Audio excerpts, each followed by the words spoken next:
Joining us now is Dr. Jason Peters, Associate Vice President and a member of the executive leadership team at Voice of the Martyrs. Thank you so much for being here.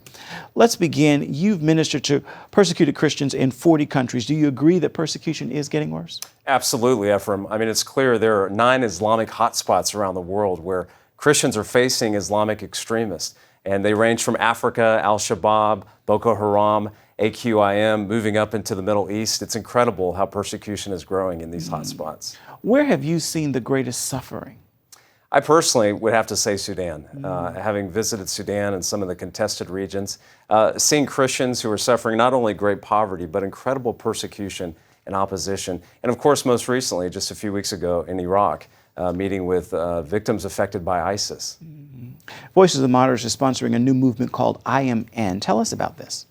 Well, when Christians were in Mosul, where they had been for at least 2,000 years, 1,600 years, a church had had a service every single day. When ISIS came in June of 2014, they painted the Arabic symbol for Christian on the doors and the Christian businesses.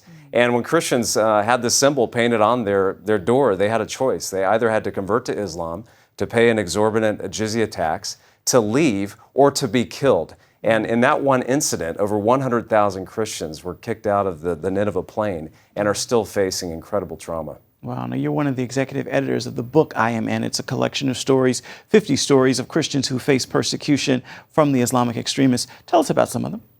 Well, I'll tell you this, there are 48 stories. They're very inspiring stories. When you read these stories, you learn about themes like sacrifice, courage, perseverance, faithfulness. But interestingly, there are some surprising themes like joy and forgiveness. Some of our brothers and sisters are facing opposition, and they're able to demonstrate incredible forgiveness, incredible joy. It's really, God's the hero of this story, and He's providing incredible grace to our brothers and sisters as they face this type of opposition. And I believe we can learn from that. So we put 48 stories in the book, and I'm sure that they will inspire many Christians here in the United States to stand strong, because we don't know, do we, Ephraim, what we're going to face here in the next few years. Indeed, indeed. Now, some of those stories include people who are suffered at the hands of ISIS, correct? Absolutely.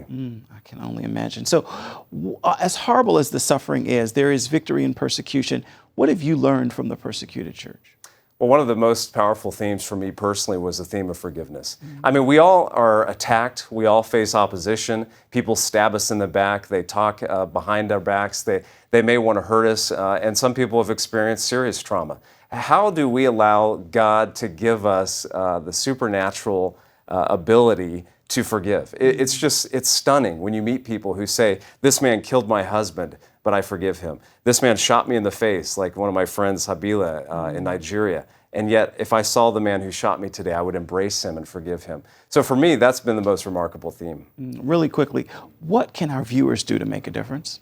Well, one of the things to do is persecution.com provides practical ways to pray. We need to know our family. They're our brothers and sisters. How can we pray for them? And then it provides practical ways to help as well.